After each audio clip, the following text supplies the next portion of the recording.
I have to start with a few personal notes. First of all, it's very right that the people who speak first are chemists. You know, in chemistry, we look at the macro system. We try to understand the micro. We look at the structure and the energy and the dynamics. We try to do something about it. And then we get worried about what Shlomo just told us, that there is a regulated dichotomy in the system of higher education. What you're talking about is two different sectors, and I'm proudly talking for my sector, for our sector. What you were trying to tell us, I hope you didn't mean it that way, that universal access stands on the other side of scientific excellence. If we give access to something that is not scientifically excellent, we have a problem. We do it in different ways. We do it in different places, in bigger and smaller sizes. But little colleges don't grow to big universities. Little colleges do a role that is important, but we cannot give up excellence. And my last personal comment, I come from Jerusalem, the poorest of the 10 biggest cities in Israel. The city that was supposed, according to what Hanoch Gutfreund told us yesterday, before the nation or the state came to be, was supposed to be the city of culture, of academy. It's the poorest one. Not only the poorest one, but 19% of the families in Israel are poor. 33% of the families in Jerusalem are. 64% of the Arab families in Jerusalem are poor. And it's a terrible number. And it's a city that when you talk about accessibility, and when Uri asked who will be accessible, let me speak for my city and for our needs and for this country. And luckily, I'm speaking to you one of the first, so I don't have to give you answers. I have to ask questions. So let me go with you and start with the questions. We talk about a society that is knowledge-based, and in order to administer change in higher education, we have to look not only at one of the parameters or at one of the factors. We have to look at the whole paradigm, and we have to look at it and ask ourselves, are we staying rigid the way we were, or are we getting more flexible? Are we open in regard to what we teach, how we teach it, who are the teachers and who are the students? It's not enough to touch one aspect of higher education. We have to look at it all. We talk about dependence and independence. Is higher education...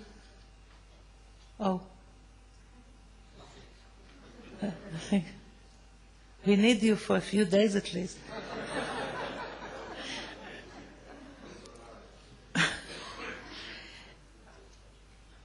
Higher education is dependent on the whole society, on the whole culture.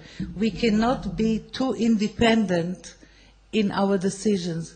We have to derive from what society about us is around us. If we talk about evolution and revolution, generally education is very evolutionary.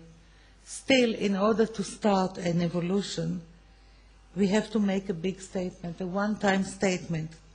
We have to talk about the structure. We have to talk about the technology we use and access. And we have to remember that we live in a real world. We cannot do things that don't speak the language of the real world. It doesn't mean that we shouldn't be excellent. On the contrary, one of the questions that Professor Reichman raised was, do we look at each institution alone, budgeted or not budgeted, or should we look at something nationwide? My personal feeling coming from the K-12 educational system, that the time has come to look at the system from K to C, from the kindergarten to the college. I think we are right and we are ripe for diversity.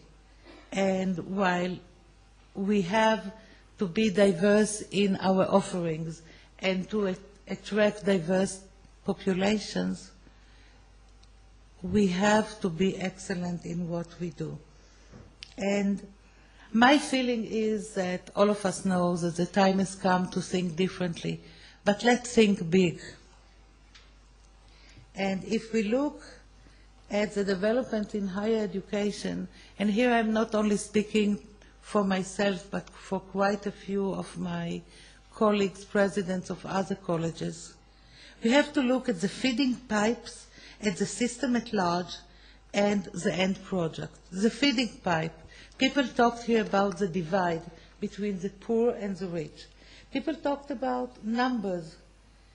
We talked about, you just showed us the histogram showing how we have grown in the number or the percentage of people admitted to higher education.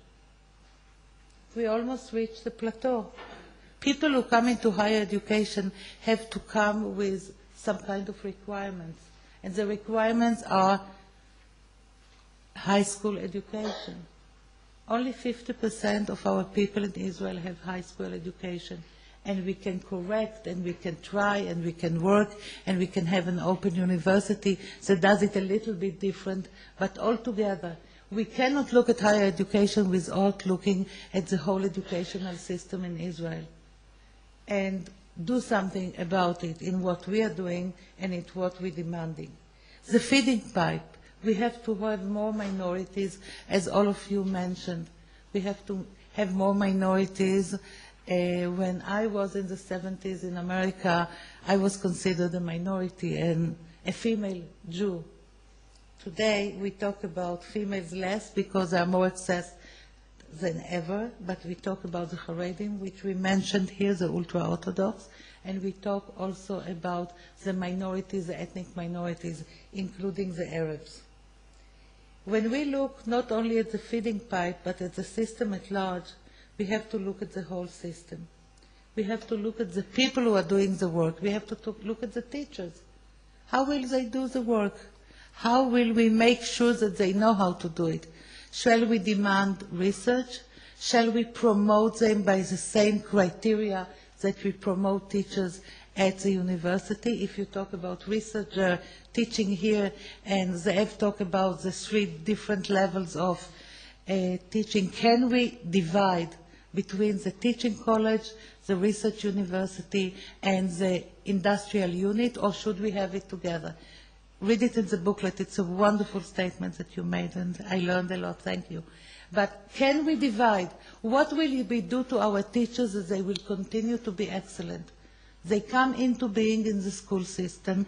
They come into being in the higher education system, and most of them are brilliant. They just came out of the research universities. And they know what they're doing, and they are very current, and they understand what they're doing, and they're excited. What happens 5 years later? Is it important that they will do research?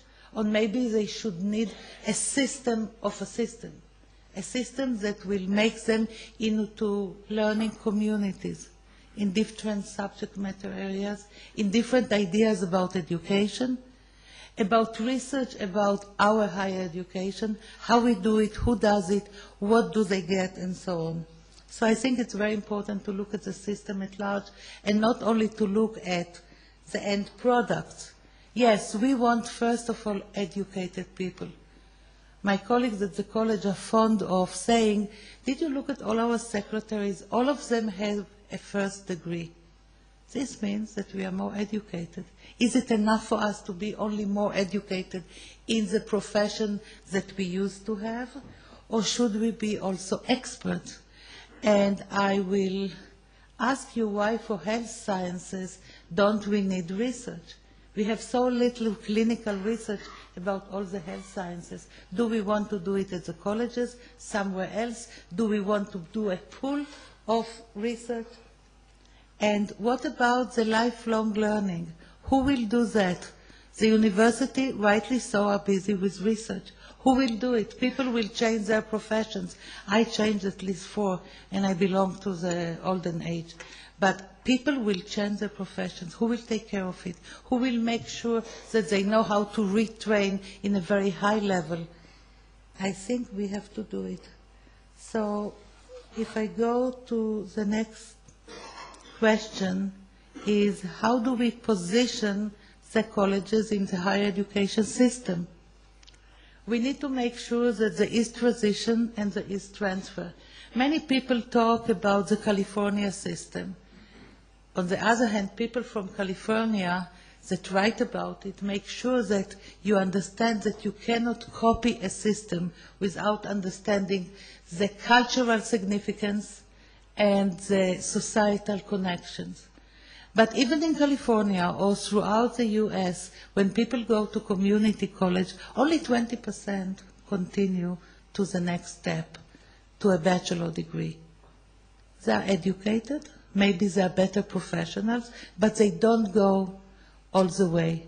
Is it important to have transfer and transition? I personally believe it is. And we shouldn't ever give up excellence. I know that different people define excellence differently, but maybe we should define for ourselves what do we mean when we say it. Should the colleges be comprehensive, like you mentioned in the table? There are some comprehensive and there are some specialized. What is better for us? Can we be a comprehensive, specialized place?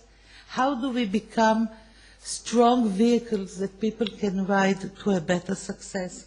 And I think it is our problem to give more success to people. What happened to professions? Professions became academic. My mother was a teacher. She studied in a seminar in the 40s. My daughter is a teacher. She studied for a Bachelor of Education in a college, in a teacher college. Is she better? But definitely there is no other place to get this education. A friend of mine is a nurse, one of the first nurses. They came from Hadassah Medical Organization. Now they don't call it a nurse. They call it, how do you say it in English, siud? Also nursing, but it's not registered nurse and it's not practitioner nurse. It's a nurse with a bachelor degree. It's much more decent. The patient didn't change so much. The remedies changed. But still people know how to work a computer, how to collect data, how to work with these professions have been changing. What happened more? People were used to work in print. Remember, everybody talks about the people of the book.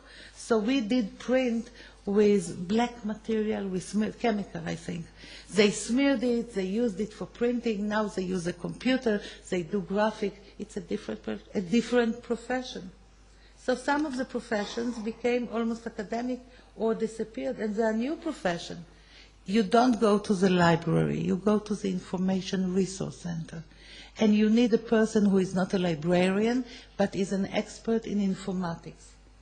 You need people in your office that are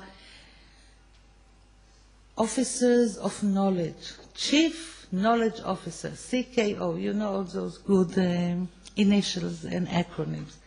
People have to do different jobs. Do we educate them in a way that is meaningful? Do we think about it? Does it make us less excellent or less committed? But as my chair, Shlomo, chair of my money, I mean, he says it all boils down to money.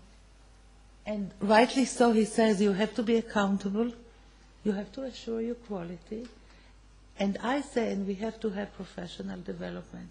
I know it all boils the money, and I know that the pie is not endless. But we have to make tough decisions. And some of the tough decisions are made, or most of them are made, in a political and a societal environment. If we want to do quality assurance, the first thing that we have to do is to make sure that you know quality of what.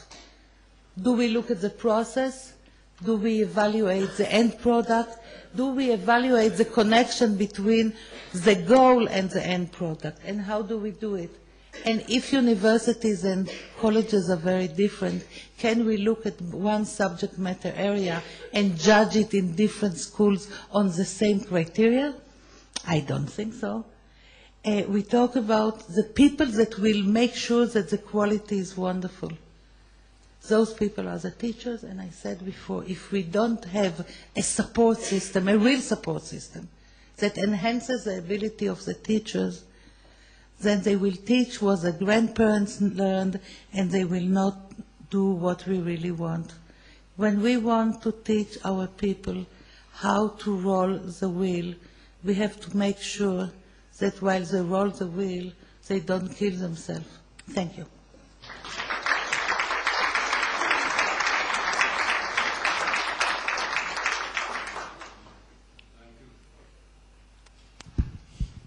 Thank you for your talk, Professor Ben-Zvi. And we'll take 3 questions, I think. Yes, please. Hello? Oh, sorry. Any questions? Yes, please. What do you think is the ideal size for an institution like this? First of all, I'm very happy that Arza is a chemist too. So you see the chemical, strong feeling we have. I think that it should be between 2,000 to 3,000 at the most. My institution, we are almost rising 2,000, but we just started. We have an horizon, but I didn't speak about myself only. Okay. Yes, please.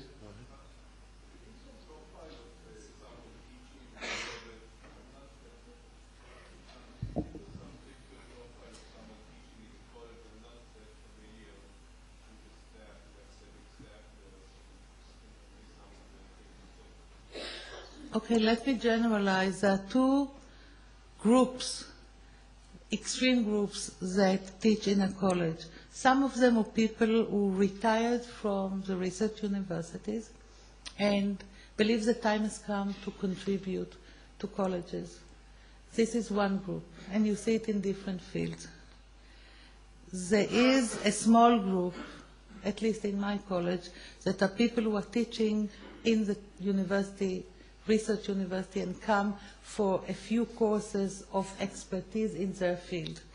And there is a growing group of people that just graduated from college, that they made their own decisions whether they want or don't want to try the research universities, and I don't have to tell you that the places are limited. And those people come, and those are the people that I'm worried about. They are good, they are brilliant, they are young. Many of them are women. I'm sure it will make you happy. It makes me. But this is a group. PhDs, young PhDs from the research universities, mostly from Israel. But we have people also, including MIT. But people that decided that they want to do something different, that are wonderful teachers, that care about it, that change the lab sessions all the time to be different, that change the curriculum and change the subject matter inside the curriculum. So these are the groups. Yes, please. Judith. I would like to relate to academic colleges. And the major problem, as I see, is what we have mentioned to the teachers after 7 years. The